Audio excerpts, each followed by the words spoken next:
Mahasiswi Unila tewas melahirkan di kamar kos, pacar tega buang bayinya. Mahasiswi Unila berinisial Sal tewas saat melahirkan di kamar kos.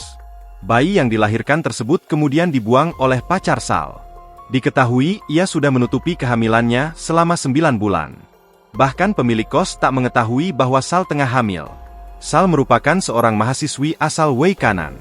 Ia tewas diduga karena melahirkan di kamar indekos, Kamis, 19 Juni 2025, dini hari. Nyawa Sal tak tertolong saat dilarikan ke rumah sakit. Nekat melahirkan sendiri di kamar kosan hingga akhirnya meninggal dunia. Sal takut ketahuan orang tuanya telah hamil dan melahirkan anak. Sal melahirkan anak diduga hasil hubungannya dengan sang kekasih, inisial B. B sendiri kini telah diamankan jajaran Polsek Kedaton lantaran diduga membuang bayi yang dilahirkan S. Parahnya lagi, B tega membuang bayi ke kolong jembatan Tegineneng, Pesawaran.